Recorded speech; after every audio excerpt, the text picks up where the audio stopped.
नमस्कार. मी डॉक्टर जयश्री खर्चे. आज आपण बघणार आहोत अ, समाजशास्त्राचं विविध इतर सामाजिक समाजशास्त्रांशी असलेला संबंध. त्यामध्ये आपण आत्तापर्यंत समाजशास्त्र आणि मानववंशशास्त्र, समाजशास्त्र आणि अ, इतिहास यांचा आज आपण यांचा एकमेकांशी असलेला संबंध आपण आज बघणार आहोत. मागच्या सेशनमध्ये आपण समाजशास्त्र आणि मानसशास्त्र याचा कसा सहसंबंध आहे ते पाहिले. त्याच्या आधी आपण समाजशास्त्र आणि मानववंशशास्त्र यांचा संबंध कसा आहे ते आपण पाहिलेलं होतं.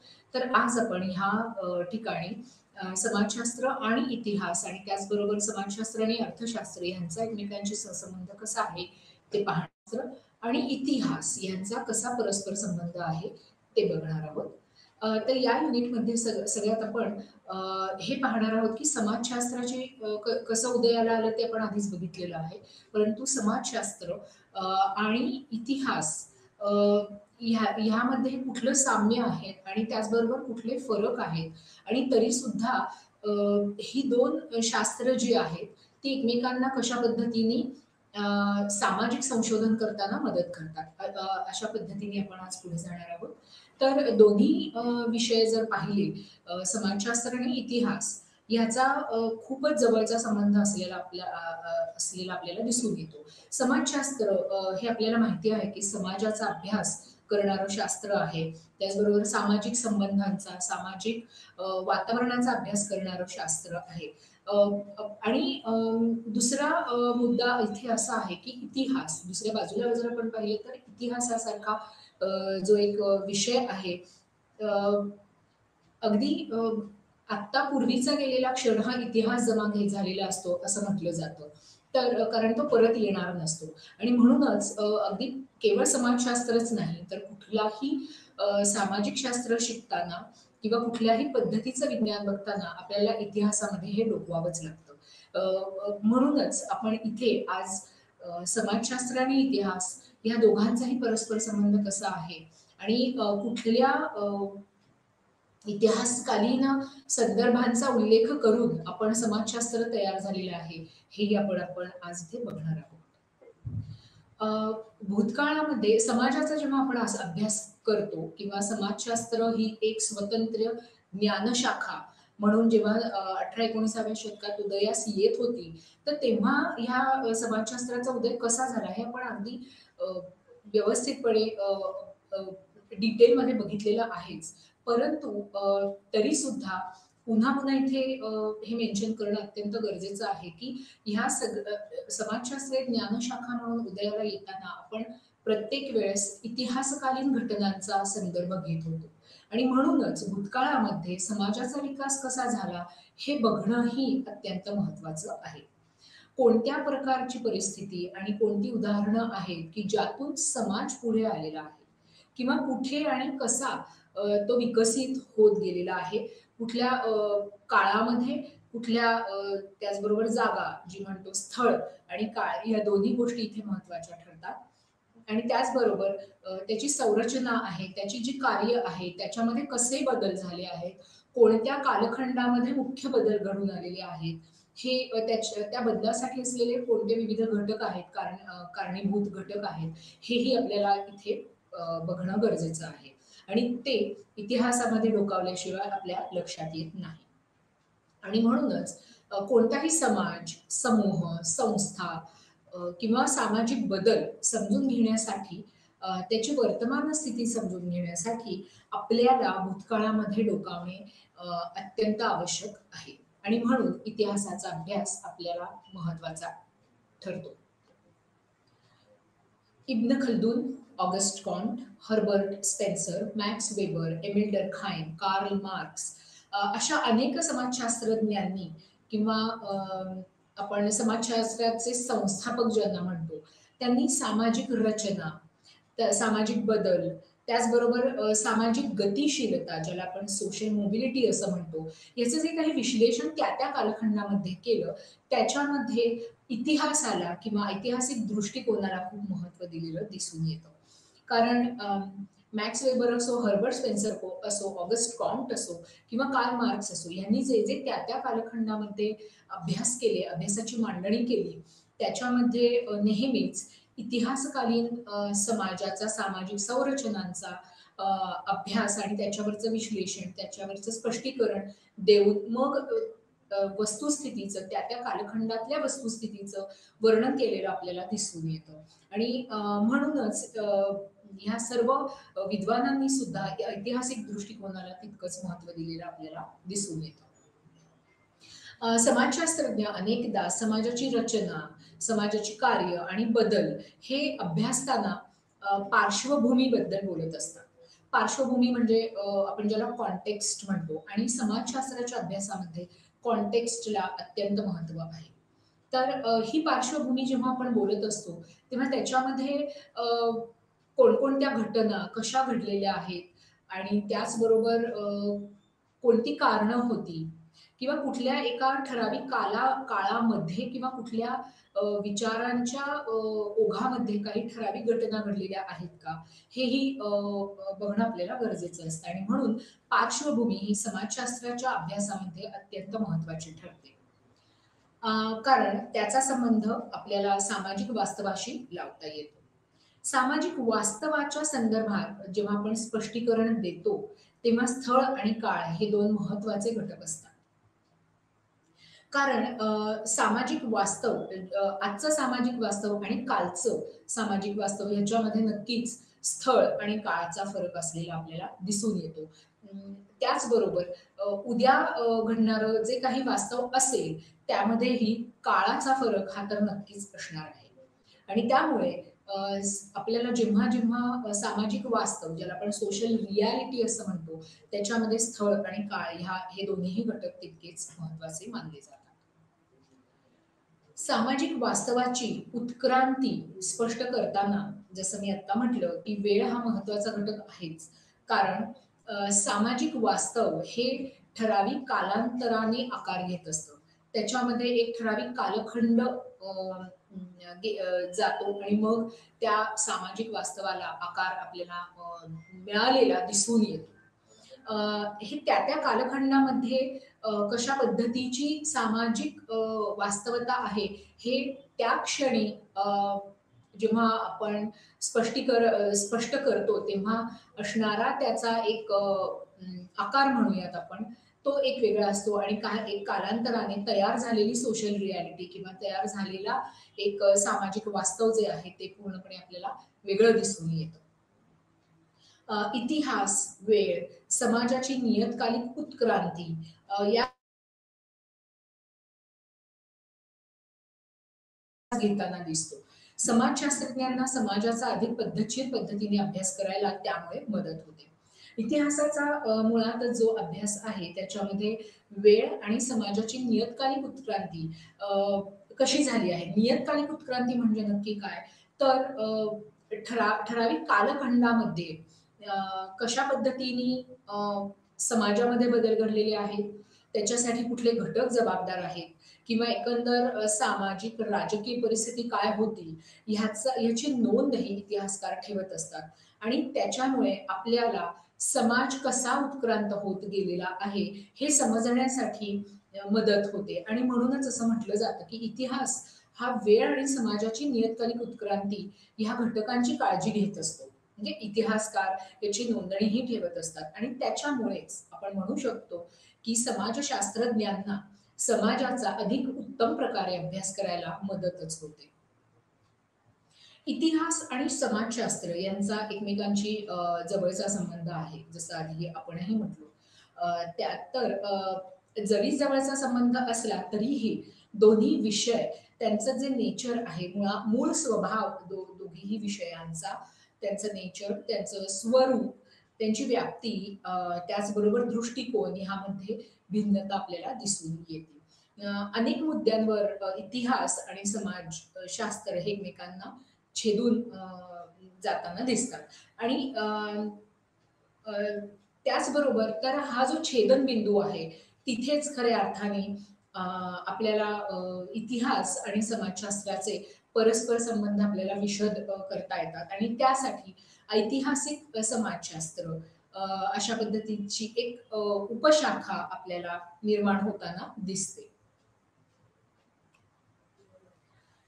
तर ह्याचंच आपल्याला अजून सखोलपणे चर्चा करायची झाली तर आपल्याला मुळात इतिहासाची व्याख्या काय आहे तेही समजून घेणं गरजेचं आहे. तर इतिहासाला आपण कशा दृष्टिकोनातनं बघतो हे इथे मांडण्यात आलेलं आहे. अ, अनेकदा इतिहास इतिहास म्हटलं की आपल्याला नेहमी सनावळ्या, वार, त्याच्यानंतर वेगवेगळे कॅलेंडर्स, नियतकालिक अशी अशी आठवण होते. थोडक्यात काय तर आपण इतिहास अ, जमा झालेल्या गोष्टी असा शब्द नेहमीच प्रयोग करत असतो. म्हणजेच काय इतिहास जमा म्हणजेच काय तर भूतकाळ. इतिहासाचा संबंध जो आहे तो भूतकाळाशी आहे आणि म्हणूनच इतिहासाची थोडक्यात व्याख्या करताना असं म्हटलं जातं की भूतकाळाचा अभ्यास म्हणजेच इतिहास होय. मल्लारी यांच्या मते इतिहास हा जो शब्द आहे त्याच्यामध्ये अनेक पैलू अंतर्भूत होतात आणि हे पैलू जे आहेत ते एकमेकांशी अतिशय जवळ असलेले आपल्याला दिसतात. सगळ्यात प्रथम म्हणजे अ, भूतकाळ म्हणजे इतिहास किंवा भूतकाळात घडलेल्या गोष्टी म्हणजे इतिहास अशा एका दृष्टिकोनातून इतिहासाकडे बघितलं जातं आणि दुसऱ्या बाजूने भूतकाळात घडलेल्या घटनांचं वर्णन करणारं शास्त्र म्हणजेच इतिहास असंही म्हटलं जातं. अ, तर इथे दोन्ही गोष्टींमध्ये एक छोटासा आपल्याला फरक दिसून येतो, की घटनांचं वर्णन करणं आणि घडलेल्या गोष्टी म्हणून पाहणं अ, याच्यामध्ये फरक असतो. कारण वर्णन करणारा कोण असतो तर तो माणूसच असतो आणि त्याच्या दृष्टिकोनातनं एखादी घटना बघणं आणि एखाद्या दुसऱ्या व्यक्तीच्या दृष्टिकोनातनं अ, अ, तीच घटना बघणं आणि त्या दोघांचेही निर्वचन जे आहे, त्या घटनांचं जे इंटरप्रिटेशन आहे ते वेगवेगळं असू शकतो. आणि म्हणूनच घटनांचं वर्णन कशा पद्धतीने केलंय हे इतिहासामध्ये खूप महत्वाचं ठरलेलं आपल्याला दिसून येतं आणि आजच्या काळामध्ये त्याभोवती अनेक वादही आपल्याला निर्माण होत असताना दिसतात. तर इतिहासकार समाजाचे प्रकार, त्यांची रचना, संस्कृती, सभ्यता, त्याचबरोबर त्या कालखंडातलं राजकारण आणि त्याचबरोबर मानवी समाजामध्ये वेगवेगळ्या कालखंडात किंवा कालांतराने कसे बदल होत गेलेला आहे किंवा कसा विकास होत गेलेला आहे याची पाहणी करतात. तर इतिहास या सर्व सामाजिक क्षेत्राचा त्यांच्या काळ आणि स्थानाच्या गुणधर्मांच्या संदर्भात अभ्यास करत असतो. म्हणजेच पुन्हा पुन्हा इथे आपल्याला एकच गोष्ट लक्षात घ्यायची आहे, की इतिहास जेव्हा आपण अभ्यासतो तेव्हा स्थळ आणि काळ यांचा संदर्भ अत्यंत महत्वाचा आहे. कारण त्या कालखंडामध्ये किंवा त्या ठिकाणी आणि त्या स्थळी अ, असणारा एखाद्या घटनाक्रमाचा संदर्भ हा एखाद्या संकल्पनेची मांडणी करताना, एखाद्या घटनेची मांडणी करताना अत्यंत महत्वाचा असतो. नाहीतर त्याच्यातून निर्माण होणारे जे काही अर्थ आहे त्याच्यामध्ये बदल होताना आपल्याला दिसतो. इतिहास हा समाजातील कोणत्याही व्यक्ती किंवा समूहाला अ, किंवा समाजाला अधिकृत मान्यता आणि ओळख प्रदान करतो असं म्हटलं जातं. म्हणजे नक्की काय? तर आपण एखादं उदाहरण पाहायचं झालं, आज आपण अनेक संकल्पना किंवा अगदी रोजच्या जीवनातल्या अनेक वस्तू अ, त्याचबरोबर संकल्पना आपल्या रोजच्या शब्द आपण वापरत असतो. जेव्हा आपण एखादा उल्लेख करतो, उदाहरणार्थ आदिवासी समाज. असा जर आपण जेव्हा उल्लेख करतो, तेव्हा त्याच्यामध्ये अ, अ, आदिवासी ह्या एका शब्दाची व्याख्या किंवा त्या शब्दाचा एखादा अर्थ हा प्रतीत होत असतो आणि त्याचा एक संपूर्ण समाजामध्ये एक सर्वसाधारणपणे एकाच पद्धतीने त्याचा अर्थ हा घेतला जात असतो. परंतु आणि त्याच्यामुळेच असं आपल्याला म्हणता येतं, की जेव्हा एखाद्या समाजामध्ये किंवा व्यक्तीमध्ये ठराविक गुणधर्म जेव्हा आढळून येतात, तेव्हा त्याला आपण आदिवासी समाज किंवा आदिवासी व्यक्ती असं आपण त्याला अ, मान्यता देऊ शकतो किंवा त्याला आपण त्या नावाने किंवा त्या शब्दाने संबोधतो. तर ही जी सगळी प्रक्रिया आहे तर म्हणजेच काय की ठराविक गुणधर्म जर असतील, दिसत असतील, तर आपण त्यांना आदिवासी समाज असं आपण म्हणतो. तर हीच व्याख्या अनेक बाबतींमध्ये आपल्याला लागू होते. म्हणजेच काय तर आपल्या भूतकाळामध्ये किंवा गेलेल्या काही वर्षांमध्ये अशा प्रकारची एक व्याख्या जी तयार केली गेली म्हणजे उदाहरणार्थ आदिवासी हा शब्द त्याला काही अर्थ जोडले गेले आणि त्याच्यातूनच आपल्याला ठराविक समाजाला आदिवासी समाज म्हणून संबोधता येतं. म्हणजेच काय तर समाजाला अधिकृत मान्यता ही इतिहासाच्या आधारे आपण देत असतो. म्हणजेच काय की त्या ठराविक समाजाचा, समूहाचा, गटाचा आपण त्याच्या भूतकाळाशी कसा संबंध आहे किंवा तिथे कुठले शब्द वापरले जात होते किंवा त्यांची भाषा कुठली होती, त्यांचं राहणीमान कसं होतं, ह्या संदर्भात या सगळ्याचा सर्वांगीण अभ्यास करून आपण मग त्या एका ठराविक गटाला अ, एका ठराविक व्याख्येने किंवा ठराविक शब्दाने संबोधत असतो आणि त्यालाच आपण ओळख देणं असंही म्हणत असतो. तर अशा अनेक घटना आपल्या आजूबाजूच्या अगदी रोजच्या जीवनामध्ये अनेक ज्या वस्तू आपल्याला दिसून येतात, अनेक संकल्पना आपण रोजच्या जीवनात वापरतो, की ज्या बरेचदा अमूर्त स्वरूपात असतात. परंतु त्याची समज ही प्रत्येक मानवी स्वभावाला असते. तर ही ओळख आणि ही अधिकृत मान्यता देण्याचं काम जे आहे, त्याच्यामध्ये इतिहासाचा खूप मोठा वाटा असलेला आपल्याला दिसून येतो. आता आपण समाजशास्त्राचा इतिहासाशी कसा संबंध आहे हे आपण बघणार आहोत. समाजशास्त्र जसं आपण मघासपासून थोड्या वेळापासून आपण हे बघतच आहोत, की समाजशास्त्राचा इतिहासाशी कसा संबंध आहे, व्याख्या कशी केली जाते.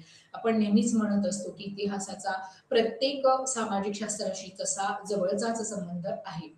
परंतु इथे मुख्य मुद्दा आहे, की समाजशास्त्र आणि इतिहास ह्या दोन्हीही शास्त्रांकडे आपण कुठले दृष्टिकोन आहेत, की ज्यामुळे आपण कोणत्या दृष्टिकोनातून आपण इतिहासाचा संदर्भ घेऊन समाजशास्त्र ही विकसित करू शकतो. समाजशास्त्र समाजाचा अभ्यास करतं आणि त्यांची ऐतिहासिक पार्श्वभूमी पाहून वर्तमान समस्यांवर लक्ष केंद्रित करतं. म्हणजे पुन्हा इथे इतिहासाचा संदर्भ घेणं महत्वाचं असतं.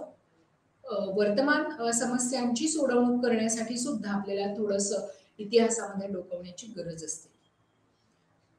दोन विषयांमधल्या सीमा अस्पष्ट होत जातात.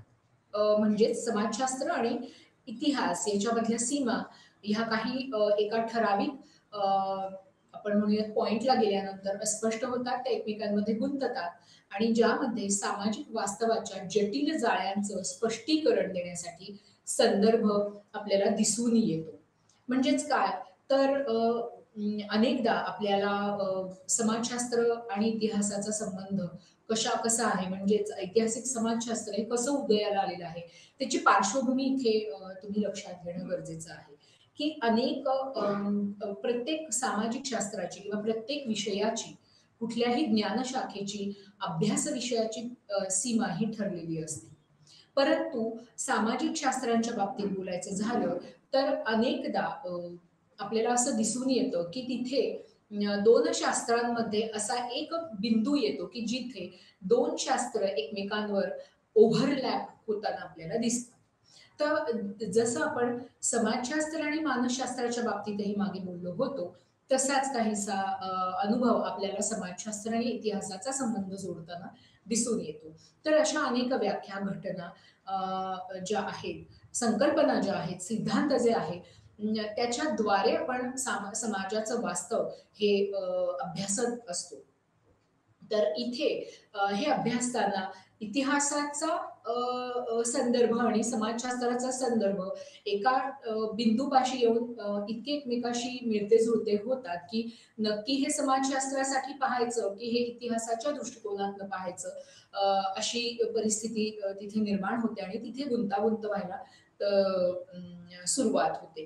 तर त्याच्यामुळेच इथे आपण असं म्हणतो, की त्या दोन्ही विषयांच्या सीमा ज्या आहेत त्या अस्पष्ट होत जातात आणि त्या एकमेकांमध्ये हे दोन्ही विषय एकत्रित येत जातात आणि त्यासाठी मात्र ठराविक समाजाच्या वास्तवांचं काही स्पष्टीकरण किंवा काही संदर्भ जो असतो तो तिथे समाविष्ट होत असतो आणि त्यातूनच आपल्याला अभ्यास विषय काही ठराविक घटना, काही ठराविक विषय हे दोन्हीही शास्त्रांमध्ये आपल्याला अभ्यासता येऊ शकतात.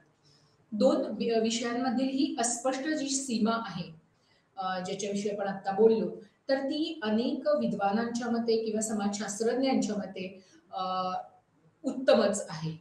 उत्तम ह्यासाठी की आपण आंतरविद्याशाखीय अभ्यासासाठी अशी अस्पष्ट परिसीमा ही अनेक नवीन विषयांना, अनेक नवीन संशोधन विषयांना उगम आपल्याला विषय निवडून देत असते किंवा उगम होत असतो तिथून अनेक संशोधन विषयांचा आणि म्हणूनच अनेक विद्वानांच्या मते उत्पादक संशोधन प्रयत्नांची संधी म्हणजेच ह्या अस्पष्ट परिसीमा आहेत असं म्हटलं जातं. सामाजिक बदल हे सामाजिक हे एक वास्तव आहे, हे एक रियालिटी आहे आणि मुळात आपण समाजशास्त्राचा उदय बघतानाही हे बघितलं होतं की चेंज इज इनएव्हिटेबल आणि म्हणजे सामाजिक बदल हा आपल्याला कुठल्याही प्रकारे आपण थांबवू शकत नाही. तो अपरिहार्य आहे आणि तो व्हायलाच हवा.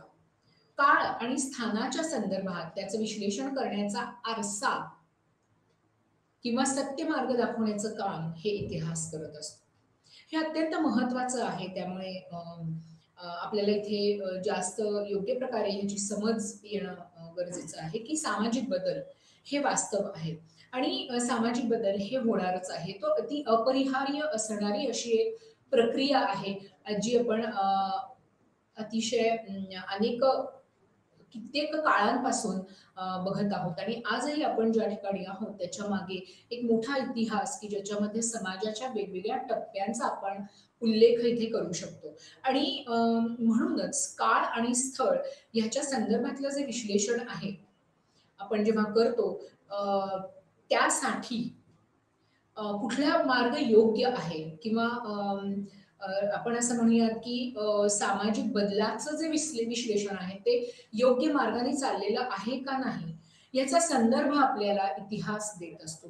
रादर तो योग्य मार्ग दाखवण्याचं काम हे आपल्याला इतिहास देत असतो आणि म्हणून इतिहासाचा समाजशास्त्राशीही घनिष्ठ असा संबंध आहे हे इथे पुन्हा एकदा प्रतीत होते. इतिहास हे या वस्तुस्थितीचं सतत स्मरण करून देणारं शास्त्र आहे की बदल जरी कायम असला तरी अनियमित आणि अप्रत्याशित असा आहे.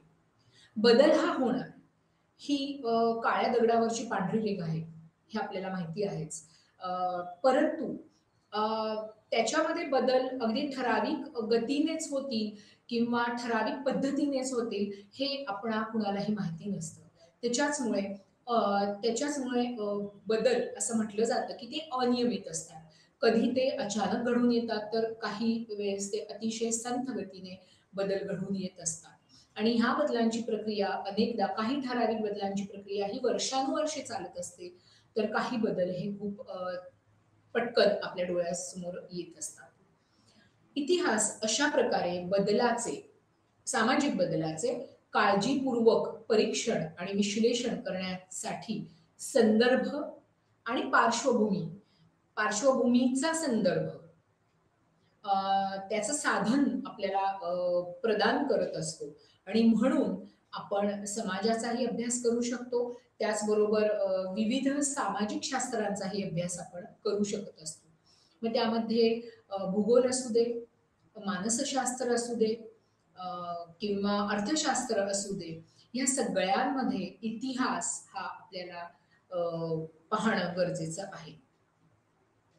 अशाच प्रकारे समाजशास्त्र आणि इतिहास या दोन्हीही ज्या गोष्टी आहेत त्या वास्तविकतेचा पूर्ण वेध घेण्यासाठी एकमेकांवर मोठ्या प्रमाणावर अवलंबून असतात हे आपल्याला इथे लक्षात घेणं गरजेचं आहे.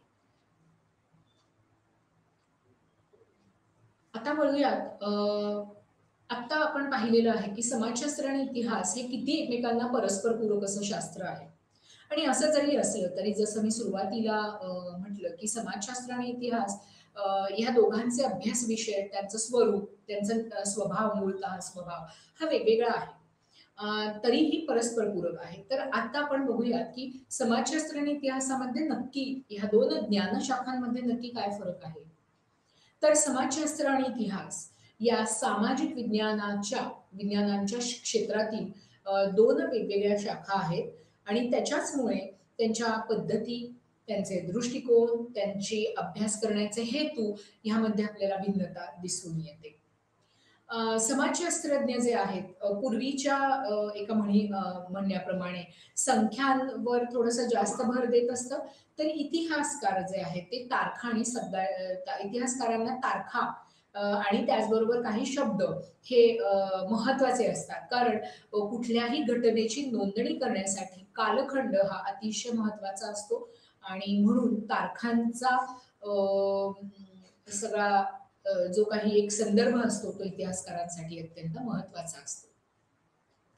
तर समाजशास्त्रज्ञ आपण बघायला गेलं तर समाजशास्त्रज्ञांचा मुख्यत्वे भर की फरक समाजामधले वेगवेगळे तर ते बघतात पण परंतु त्याच्याही पेक्षा महत्वाचं सामाजिक नियम कुठले आहेत, ते कुठल्या तत्वांवर काम करत आहेत किंवा त्याच्यात काही बदल झालेले आहेत का, याच्याकडे समाजशास्त्राचं जास्त लक्ष असतं.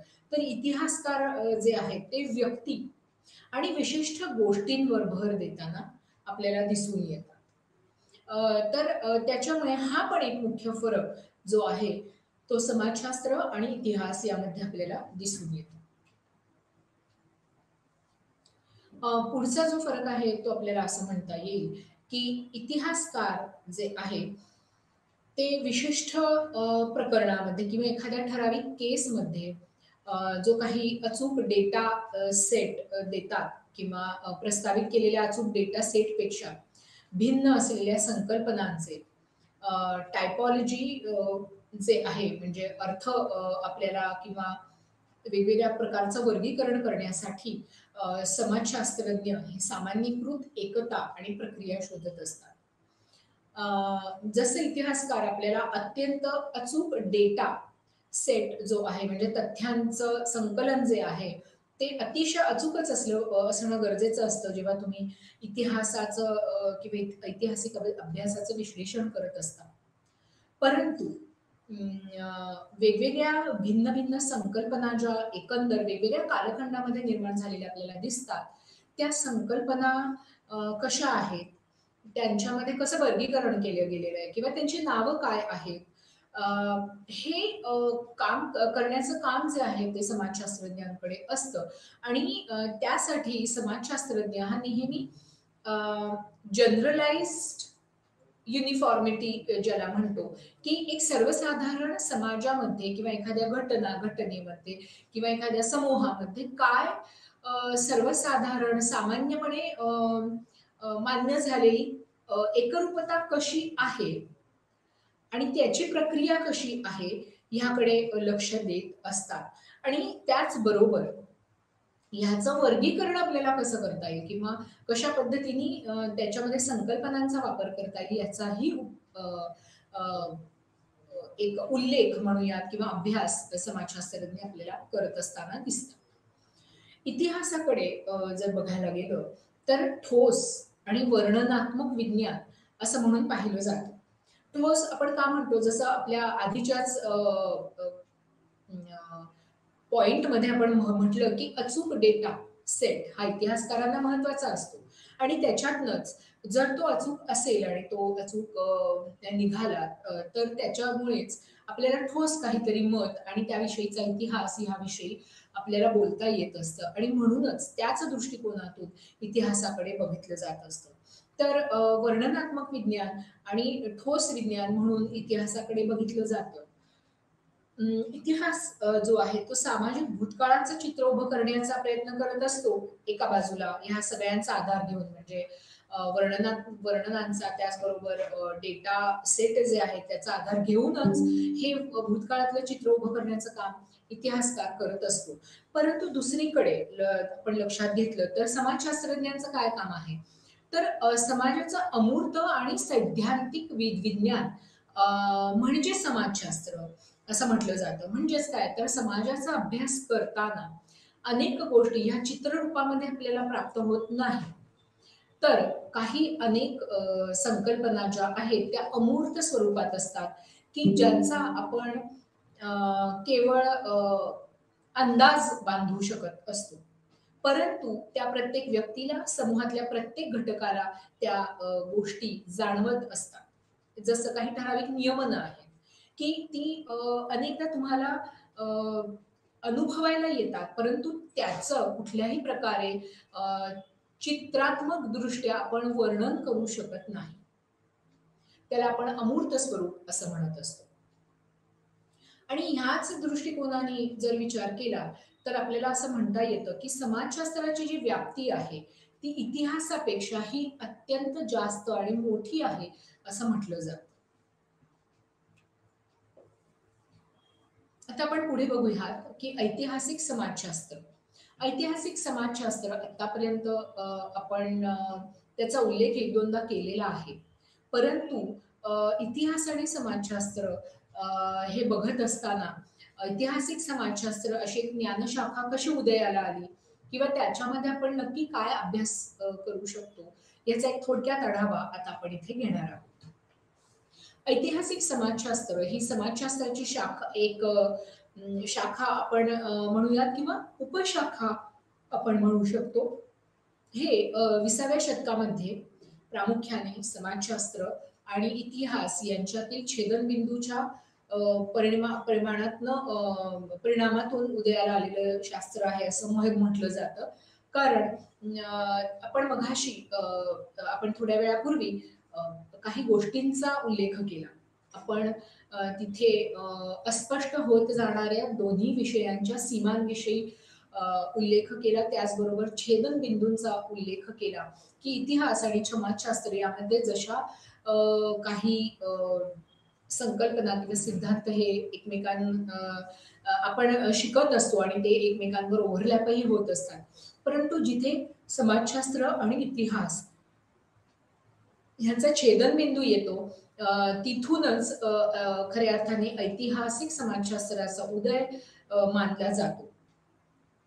तर समाजशास्त्राचं उपक्षेत्र म्हणून ऐतिहासिक समाजशास्त्र ह्या विषयामध्ये 2 गोष्टींवर मोठे योगदान देतं असं म्हणायला लागेल.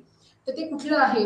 तर सर्वप्रथम कोणत्याही समाजशास्त्रीय विश्लेषणामध्ये ऐतिहासिकदृष्ट्या स्थित करण्यात मदत करणारे समाजशास्त्रीय विश्लेषण फलदायीपणे ऐतिहासिक बनवू शकतो.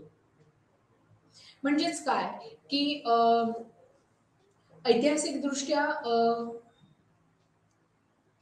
एखादं विश्लेषण आहे, ते आपल्याला स्थित करायचं असेल, तर त्याच्यासाठी ऐतिहासिक जर आपल्याला ते बनवायचं असेल, फ्रुटफुली आपल्याला एखादी गोष्ट ही हिस्टोरिसाइज करायची असेल, तर ती त्याचा ते आपण समाजशास्त्रीय मग ते समाजशास्त्रीय विश्लेषण असलं तरीही आपण ते हिस्टोरिसाइज करू शकतो आणि त्याचबरोबर केवळ हिस्टोरिसायझेशन करण्याच्या ऐवजी फ्रुटफुल हिस्टोरिसायझेशन आपण इथे करू शकतो.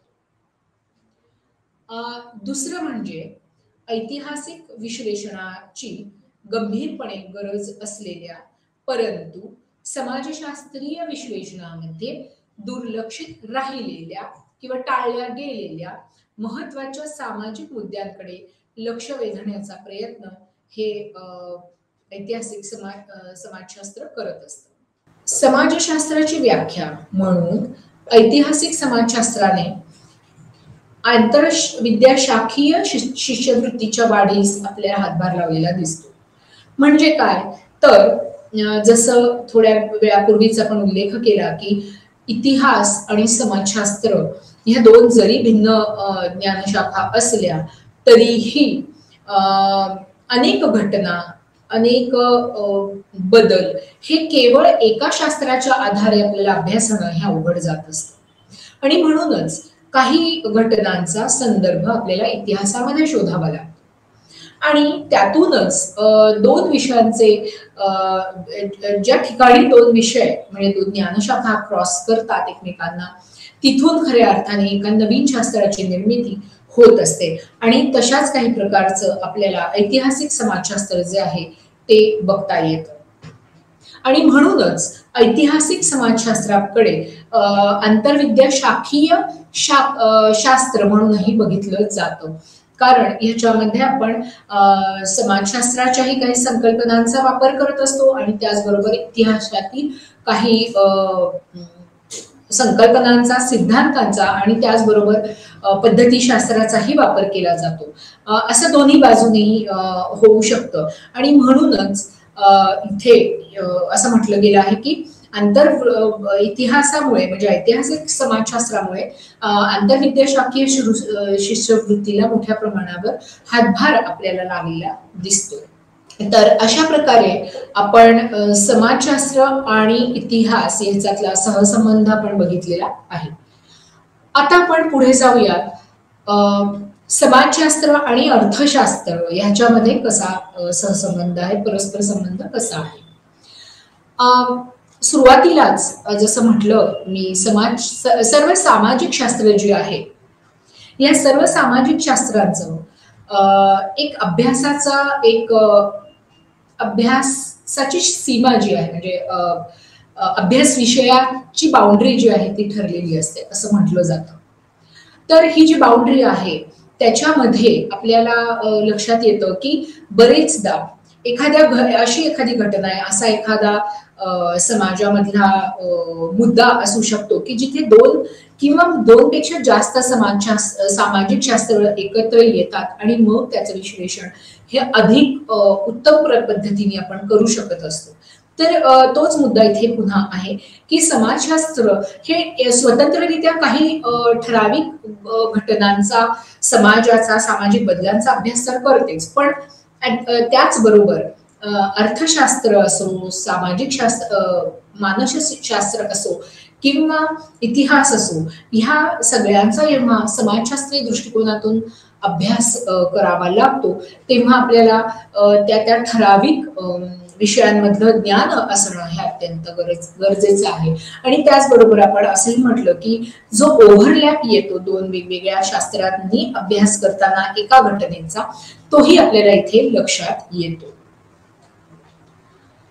एखाद्या कालखंडातील सामाजिक परिस्थिती आणि त्या काळातील प्रबळ विचार म्हणजे आपण इथे विचारधारा असं म्हणूया, यांच्यामध्ये नेहमीच एक संबंध असलेला आपल्याला दिसून येतो.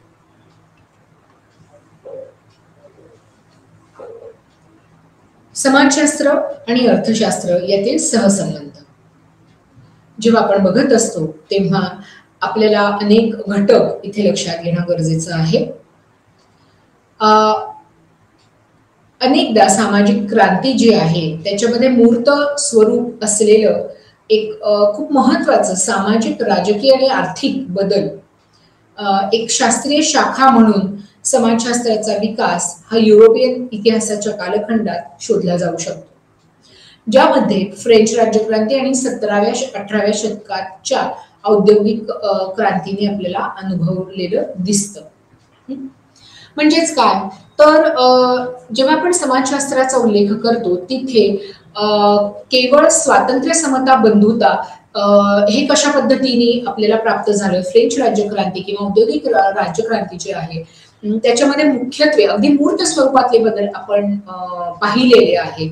परंतु त्याचबरोबर काही न दिसणाऱ्या परंतु अस्तित्वात असणाऱ्या अशा अमूर्त गोष्टी कुठल्या आहेत आणि त्याचा मग अर्थशास्त्राची किंवा समाजशास्त्राशी कसा संबंध आहे, मग समाजामध्ये जे त्या कालखंडात बदल घडत होते त्याचा काही अर्थशास्त्राशी संबंध आहे का, या सगळ्याची चर्चा, या सगळ्याचं वैचारिक आपण म्हणूयात जी चर्चा विश्व आहे ते आपण इथे बघणार आहोत.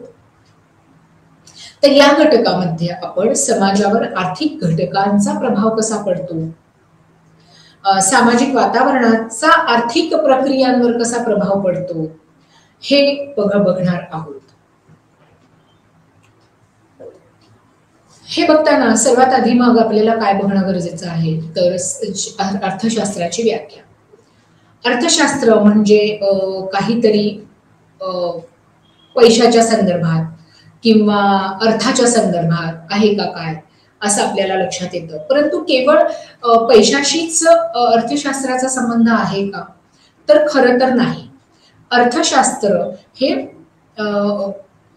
केवळ पैसा किंवा संपत्ती ह्याच्या पलीकडे जाऊन अनेक बाबींवर समाजाच्या किंवा अर्थव्यवस्थेच्या अनेक बाबींवर लक्ष केंद्रित करते. आणि म्हणूनच अर्थशास्त्राची व्याप्ती ही केवळ पैसा किंवा आपण म्हणूयात संपत्तीचं आपण म्हणतो वाटणी किंवा आपण पुनर्निर्माण संपत्तीचं पुनर्निर्माण ह्याच्याच संदर्भात आहे का तर नाही. आपण थोडंसं अजून व्यापक दृष्टिकोनातून पाहिलं तर आपल्याला लक्षात येतं की अर्थशास्त्र म्हणजे अभिजात अर्थशास्त्र जे आहे म्हणजे क्लासिकल इकॉनॉमिक्स आपण ज्याला म्हणतो त्याच्यामध्ये असं गृहीत धरलं जातं की लोकांच्या अमर्याद इच्छा आहेत आणि ह्या गरजा ज्या आहेत त्या पूर्ण करण्यासाठी संसाधनं मात्र मर्यादित आहेत. इच्छा अमर्यादित आहेत पण संसाधनं अमर्यादित आहेत आणि त्यांच्या गरजा पूर्ण करण्यासाठी म्हणजे लोकांच्या किंवा जनतेच्या इच्छा पूर्ण करण्यासाठी त्यांना आवश्यक असलेल्या गोष्टी किंवा सुरक्षित करण्यासाठी म्हणजे एकंदर समाज जो आहे किंवा समाजातले घटक जे आहेत म्हणजे आपण मुख्यत्वे लोक म्हणूया समाजातली जे सगळे नागरिक आहेत समाजाचे ते नेहमी आपल्याला कामात गुंतलेले दिसत असतात.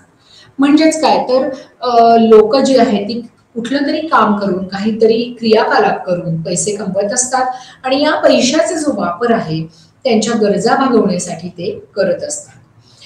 अर्थशास्त्र हे असं आधी म्हटलं गेलं की कच्च्या मालाचा वापरण्यायोग्य वस्तूंमध्ये रूपांतर करण्याविषयीचा आहे. ठीक आहे. ज्याला उत्पादन असं म्हटलं जातं. म्हणजेच कच्च्या मालाचं वापरत्या वस्तूंमध्ये म्हणजे वापरता येण्याजोग्या वस्तूंमध्ये जे रूपांतर होतं त्याला आपण उत्पादन असं म्हणतो आणि त्यात या वस्तूंचा जो वापर केला जातो त्याला आपण उपभोग किंवा संसाधनांचं वितरण असंही म्हणतात.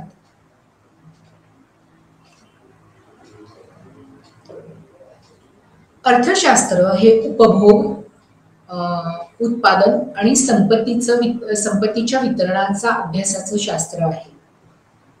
समाजशास्त्र म्हणजे मानवी परस्पर संवाद आणि आंतरसंबंध त्यांची परिस्थिती आणि त्यांच्यातले परिणाम यांचा अभ्यास करणारं शास्त्र आहे.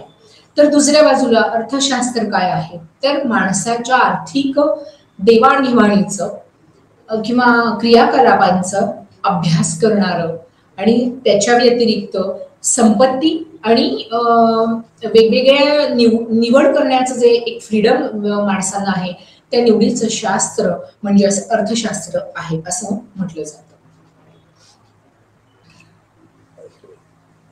तर थोडक्यात आपण असं म्हणू शकतो की माणसाला त्याचं रोजचं आयुष्य जगण्यासाठी अनेक भौतिक वस्तूंची किंवा आपण ज्याला मटेरियलिस्टिक गोष्टी म्हणतो मटेरियलिस्टिक थिंग्स ज्याला म्हणतो भौतिक गोष्टींची गरज असते आणि त्यातूनच भौतिक कल्याण त्यांचं होत असतं.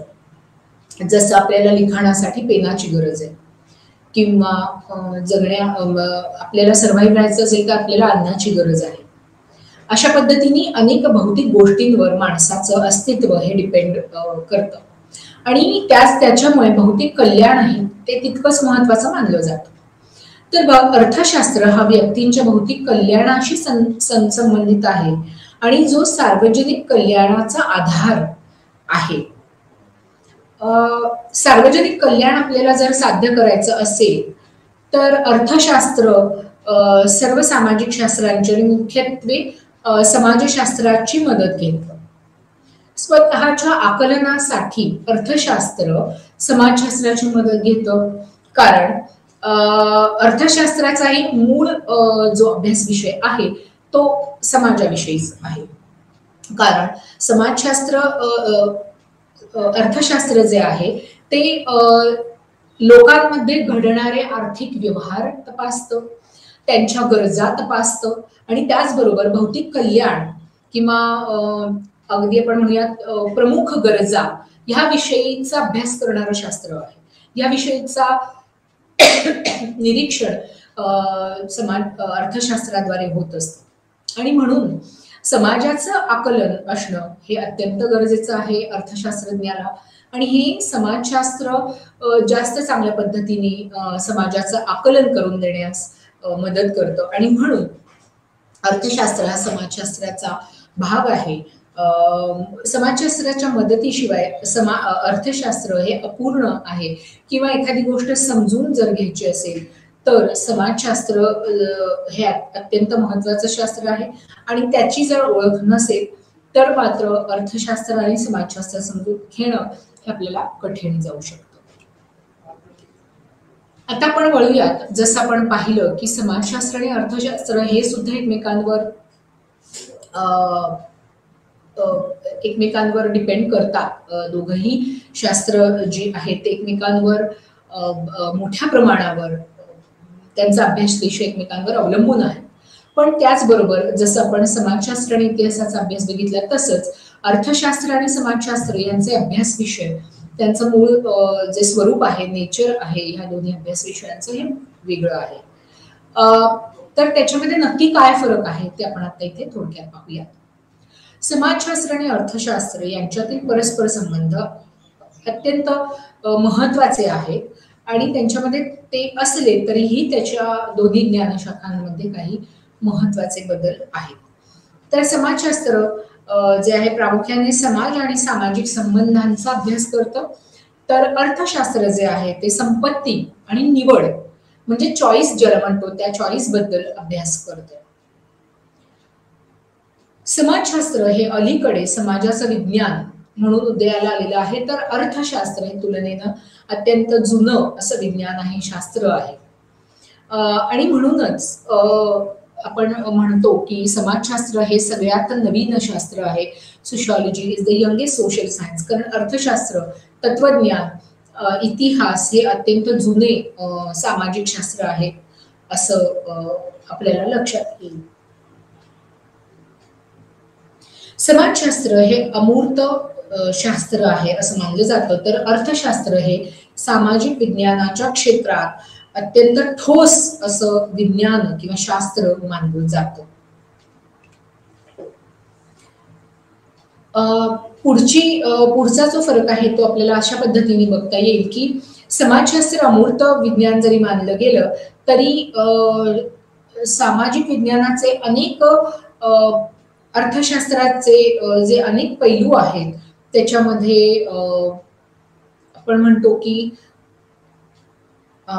एक ठोस असं विज्ञान आहे असं मानलं जातं. समाजशास्त्र सामान्यतः सामाजिक विज्ञानाच्या म्हणजे सामाजिक शास्त्राच्या सर्व पैलूंशी संबंधित आहे, तर अर्थशास्त्र हे सामाजिक शास्त्रांच्या विशिष्ट पैलूंशी संबंधित आहे. कारण जेव्हा आपण समाजाचा सर्वांगीण अभ्यास करतो तेव्हा समाजाच्या वेगवेगळ्या पैलूंना अभ्यासण्याचं काम हे समाजशास्त्रामध्ये केलं जातं आणि म्हणूनच समाजशास्त्रामध्ये आर्थिक, सामाजिक, राजकीय, त्याचबरोबर मानसशास्त्रीय अशा सगळ्या बाजूंचा अभ्यास आपण समाजशास्त्रामध्ये करतो.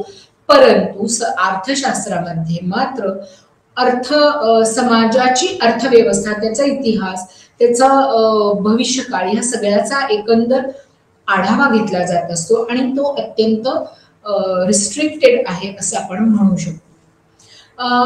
म्हणूनच म्हटलं जातं तर समाजशास्त्राची व्याप्ती ही विस्तृत आहे आणि अर्थशास्त्राची व्याप्ती ही मर्यादित आहे. समाजशास्त्र व्यक्तींच्या सामाजिक क्रियाकलापांशी संबंधित आहे, तर अर्थशास्त्र हे आर्थिक देवाणघेवाणीशी, आर्थिक क्रियाकलापांशी संबंधित आहे. आता समाजशास्त्राची उपशाखा म्हणून आर्थिक समाजशास्त्र आपण बघणार आहोत. जसं ऐतिहासिक समाजशास्त्र बघितलं तसंच आर्थिक समाजशास्त्र आपण इथे बघणार आहोत. जर आपण बारकाईने निरीक्षण केलं तर आपल्याला लक्षात येतं की कार्ल मार्क्स हा जो अर्थतज्ञ म्हणूयात, समाजशास्त्रज्ञ म्हणूयात, आणि त्याचबरोबर तत्वज्ञानी असंही आपण कार्ल मार्क्सला म्हणतो, तर त्याच्या लेखनातून आर्थिक समाजशास्त्राचा जन्म झाला आहे असं आपण म्हणू शकतो. त्याचबरोबर केवळ कार्ल मार्क्सच नाही तर त्याचबरोबर स्मेल्सर, स्वेडबर्ग ह्यांनीही असं त्यांच्या लेखनामधनं भरून लिहून ठेवलेलं आहे, म्हणून ठेवलेलं आहे की आर्थिक समाजशास्त्र हा शब्द, या शब्दाचा पहिला वापर हा 1879 मध्ये झाल्याचं दिसतं, की जेव्हा ब्रिटिश अर्थशास्त्रज्ञ डब्ल्यू स्टॅनले जेवन्स यांच्या कामात दिसून येतं. नंतर कालांतराने हा शब्द जो आहे तो समाजशास्त्रज्ञांनी घेतला. उदाहरणार्थ या वर्षामध्ये दुर्खाइम आणि वेबर यांच्या कामांमधून आपल्याला हा जो प्रवास आहे समाजशास्त्राचा आर्थिक शास्त्रांकडे, अर्थशास्त्राकडे प्रवास कसा झाला हे आपल्याला त्यांच्या कामांमधून दिसून येतं. समाजशास्त्राची उपशाखा म्हणून आर्थिक समाजशास्त्राचा जेव्हा विचार करतो तेव्हा आपल्याला काहीतरी ठोस असे सबूत आपण द्यावे लागतात, तर त्याच्यामध्ये उदाहरणं द्यावी लागतात. तर त्याच्यामध्ये मुख्यत्वे काही ठराविक नावं जी आहे समाजशास्त्रज्ञांची ती घेतल्याशिवाय आपल्याला पुढे जाता येणार नाही. जसं एमिल डर्कहाइम आहे, त्याच्यानंतर जॉर्ज सीमेल आहे, मॅक्स वेबर आहे. अशी जी समाजशास्त्रज्ञ मंडळी होती त्यांनी जे काही लिखाण त्या कालखंडामध्ये केलं आहे त्याचा आपल्याला इथे संदर्भ घेता येतो. तर कुठल्या त्यांच्या स्पेसिफिक लिखाणातून हे आपल्याला असं म्हणता येऊ शकतं, तर त्या लिखाणांचा उल्लेख किंवा त्यांच्या त्या पुस्तकांचा उल्लेख मी इथे केलेला आहे. या दशकात शास्त्रीय आर्थिक समाजशास्त्राचा जन्म आपल्याला झालेला दिसतो, ज्यांचं उदाहरण डर्कहाइमच्या the division of labour in society 1893 साली, सीमेल लिहिलेलं द फिलॉसॉफी ऑफ मनी आणि वेबरच्या इकॉनॉमी अँड सोसायटी यासारख्या कार्यांमधून आपल्याला आर्थिक समाजशास्त्राचा उदय असलेला दिसून येतो. आर्थिक समाजशास्त्राचं काम हे कुठल्या गोष्टींसाठी उल्लेखनीय ठरतं किंवा अशी कुठली वैशिष्ट्य होती की ह्या लिखाणांमधून जी आपल्याला त्या कालखंडात दिसून आली, त्या कालखंडातल्या लोकांनी ह्याचा उल्लेख करून ठेवलेला आपल्याला दिसतो.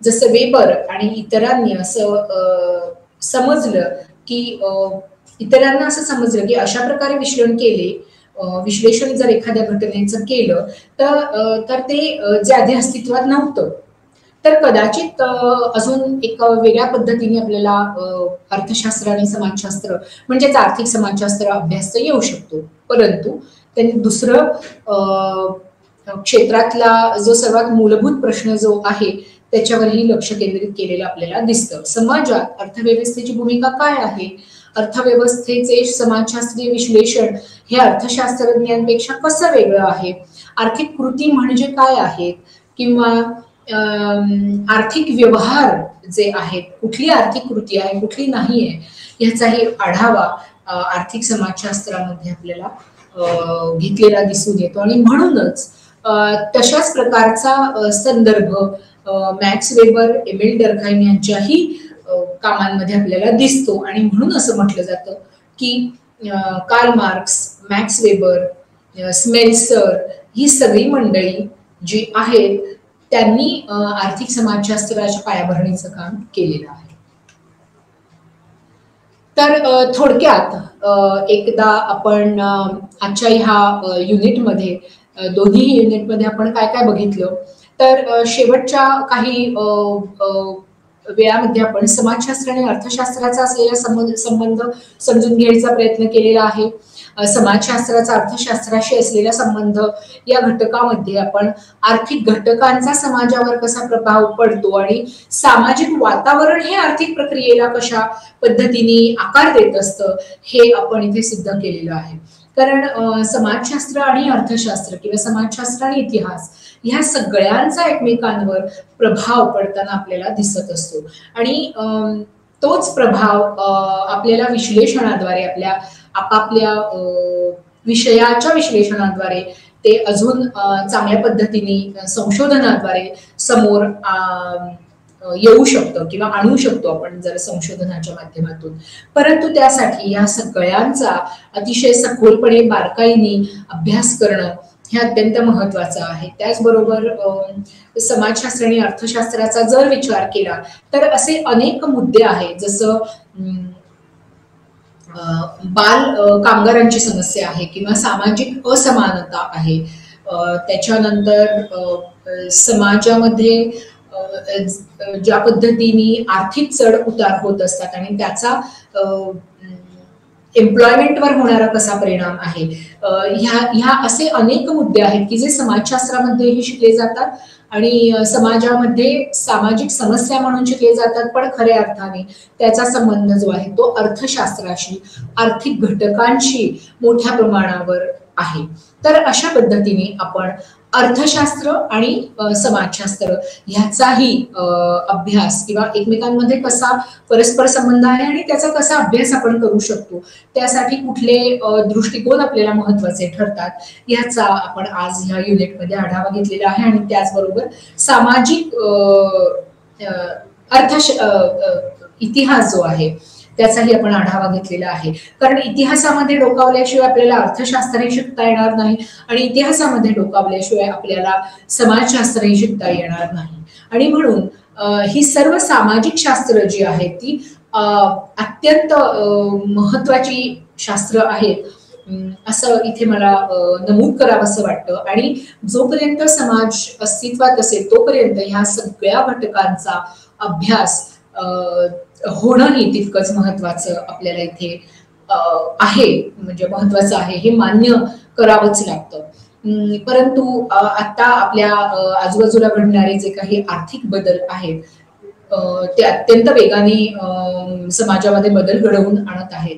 तर अशा काही घटनांचा अभ्यासही तुम्ही समाजशास्त्र आणि अर्थशास्त्र म्हणजेच काय तर सामाजिक अर्थशास्त्र जे आहे त्याच्या दृष्टिकोनातूनही अत्यंत चांगल्या पद्धतीने आपण करू शकतो. तर आज आपले समाजशास्त्राचा विविध इतर समाजशास्त्रांशी कसा संबंध आहे हे आपण पाहिलेलं आहे आणि नक्कीच या सगळ्यांचा अतिशय सखोल असा विचार केलेला आहे, चर्चा केलेली आहे. तर आजचं इथल्या आपलं जो पूर्ण ब्लॉक आहे तो इथे संपलेला आहे. धन्यवाद.